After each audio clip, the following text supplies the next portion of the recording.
यही तो प्रभु यीशु मसीह समझाना चाह रहा था उस दृष्टांत में कि एक पिता के दो बेटे थे। क्या थे? बेटे थे। तो जब एक बेटा बाहर चला गया और गलत जीवन जीने लगा, तब भी बेटा था।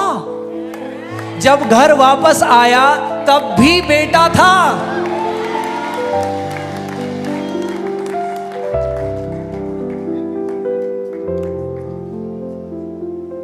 कई मसीह आज जो बेटे हैं, गलत जीवन जीते हैं, रिबेलियन में जीते हैं, उनकी लाइफ टेरिबल। क्या हुआ उसकी लाइफ में? क्या बताइए यीशु मसीह ने जब बाहर गया तो क्या हुआ उसके जीवन में?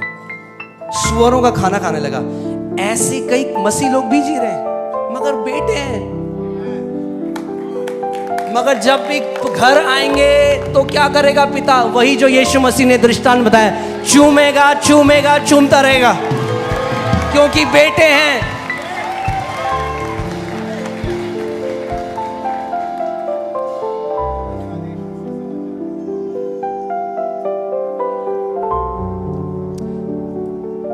मैं आपको बता रहा हूं, सुसमाचार ने अगर आपको ऑफेंड नहीं करा ना, तो आपने सुसमाचार सुना ही नहीं है कभी। अरे बोले नहीं ये नहीं हो सकता, तो ये सुसमाचार है ही नहीं।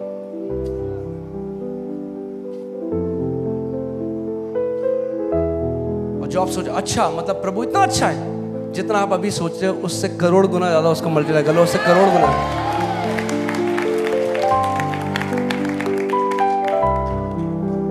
क्या मैं ये कह रहा हूं कि जैसा हम पृथ्वी पे जीते हैं उसका कोई कॉन्सिक्वेंस नहीं है? कॉन्सिक्वेंस है। आप जो मसीह एक गलत जीवन जीता है यहां पे,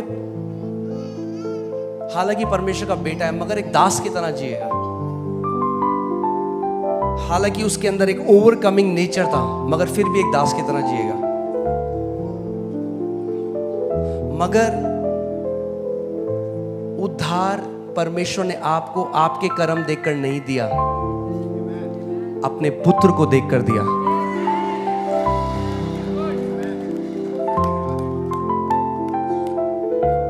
आमीन। क्या होगा आपको पता है? क्या होगा जब मैं प्रचार कर रहा हूं? मुझे पता है क्या होगा, मगर होने दो जो होगा।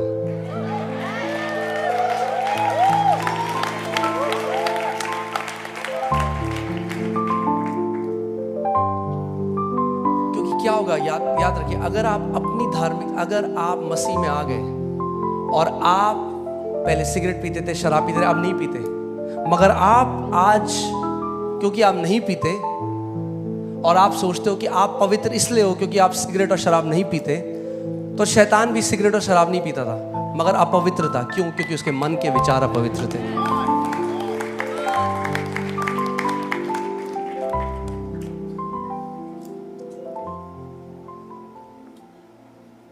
और फिर क्या होगा अगर आप दूसरों को दोष लगाते? चलिए देखते हैं क्या लिखा है रोमियो में। रोमियो 3:27 में देखते हैं। हालेलुया, यहां पे हैं आप? Okay, Romeo 3:27। तो घमंड करना कहां रहा? ओहो, कई लोगों को बिल्कुल अच्छा लगता है, मैंने ये कर दिया, फिर मैंने वो किया, मैंने और फिर मैंने ये किया, और सारी महिमा यीशु मसीह को। कुछ छोड़ी होती महिमा तो लेता यीशु मसीह। अरे हम तो ऐसे चर्च बना दे, अरे मैंने 6 चर्च ऐसे करे। अरे चर्च इंसान नहीं, यीशु ने कहा मैं अपनी कलीसिया को बनाऊंगा। जो बोलते हैं मैंने 6 चर्च बने, बाद में चर्च में भी नहीं रहते।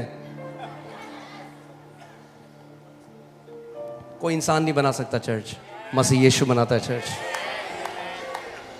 तो घमंड करना कहां रहा? उसकी तो जगह ही नहीं।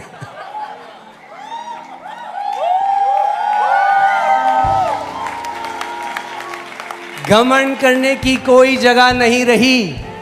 अगर हमें घमंड करना है तो एक ही चीज है, हम उसके क्रूस पे घमंड करेंगे, हम उसके बलिदान में घमंड करेंगे। आमीन। हम उस लहू में घमंड करेंगे जो हमारे लिए बहाया गया। वो है हमारे घमंड करने का कारण।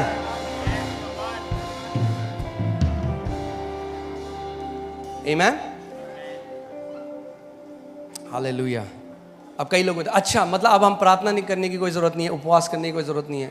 नहीं, मैंने ये नहीं कहा मैंने ये। जब आपके घर में बच्चा पैदा होता है तो वो 4 पाँव से चलता है ना, तो हम ये बोलते हैं देखो जानवर पैदा हुआ मेरे घर में। तो ऐसे ही जब हम मसीह में भी पैदा होते हैं ना तो हम 4 पाँव से चलते हैं, फिर वही सोचते हैं, वही बोलते हैं। मगर फिर क्या होता है, हल्के हल्के जब बच्चा बड़े होने लग जाता है तो वो इंसानों की तरह खाने लग जाता है, बात करने लग जाता है। जैसे आप आत्मिक सयानेपन में बढ़ने लग जाते हैं, आप अपने पिता की तरह बनते जाते हैं, उसके उस नेचर को प्रकट करने लग जाते हैं। कई बार लोग कहते हैं पास्टर आपने देखा वो चर्च में आज पहली बार आई थी, लड़की कैसे कपड़े पहने थे। मैंने आने दो उसको, पहले दिन में ही क्यों चढ़ गए उसके ऊपर सारे। मैं तुम्हारे भी विचार देखे, मैंने बोल नहीं रहा हूं बहुत टाइम से।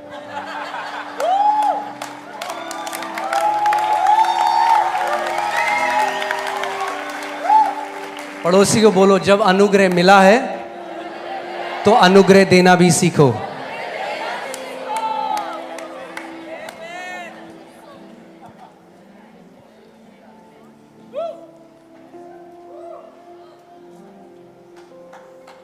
Amen?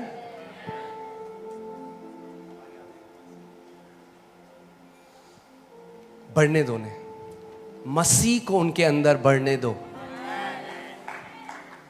जो मसीह उनके अंदर बढ़ेगा इन सबको खा जाएगा, सारी आदतों को।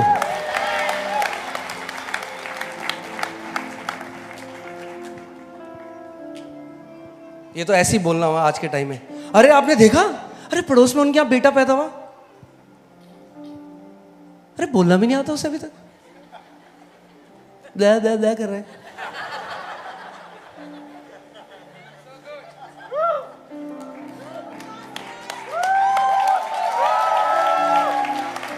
मैं एक बाइबल कॉलेज में गया सिखाने, तो हम बपतिस्मा के बारे में मैं सिखा रहा था। तो एक सवाल आया कि क्या आप एक ऐसे व्यक्ति को बपतिस्मा दोगे जो बीड़ी सिगरेट पीता है। मैंने क्या वो प्रभु यीशु मसीह में विश्वास करता है? बोले हाँ। मैंने कहा जरूर दूंगा। तो एक पास्टर बैठे थे वहां पे, वो चिढ़ गए, ये क्या बात हुई, ये क्या बात हुई, मतलब वो बंदा बीड़ी सिगरेट पी रहा है, आप उसे बपतिस्मा दोगे? जो बंदा पाप कर रहा है आप उसे बपतिस्मा दोगे? मैंने पास्टर जी आपसे एक सवाल पूछूं, आपने बपतिस्मा कब लिया? तो उन्होंने बताया इतने 1970 कभी लिया। मैंने उसके बाद पाप किया कभी आपने?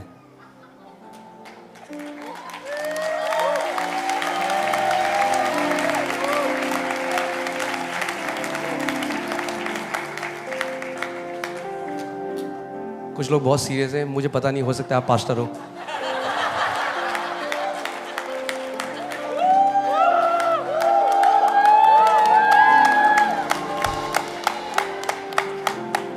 जो बंदे को अभी परमेश्वर के राज्य में प्रवेश नहीं हुआ, उसके ऊपर कैसे हम इतना बोझ डाल दें? आने तो दो से परिवार के अंदर।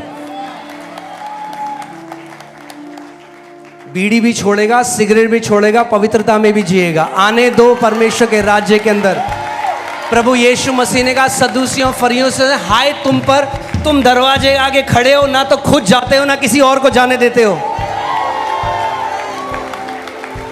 जाने दो।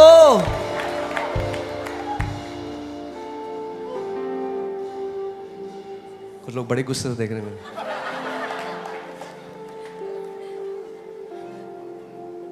तो मैंने उनसे कहा आपने पाप किया बपतिस्मा के बाद? तो कह रहे हाँ, तो गलतियां तो सबसे होती हैं।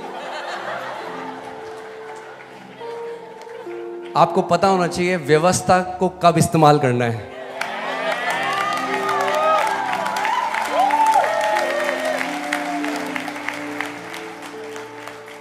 बाइबल कहती है व्यवस्था इसीलिए दी गई कि सबका मुंह बंद कर दे, क्योंकि एक भी धर्मी नहीं है।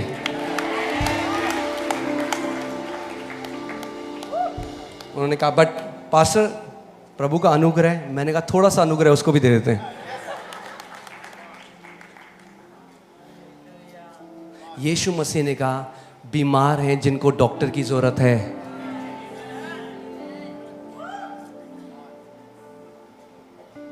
Hallelujah, praise God. जब आप सुसमाचार प्रचार करोगे तो बहुत सारे दुश्मन बना लोगे अपने लिए, ये सच्ची बात है। बाइबल में लिखा है यहूदियों ने कसम खा ली, जब तक इसको मारेंगे नहीं, खाना नहीं खाएंगे, खाना नहीं खाएंगे, बाल नहीं काटेंगे। क्या था, मैं भूल गया कुछ, खाना नहीं खाएंगे। हाँ, मुझे लग रहा है भूख से मर गए होंगे। ओके ओके, ठीक है।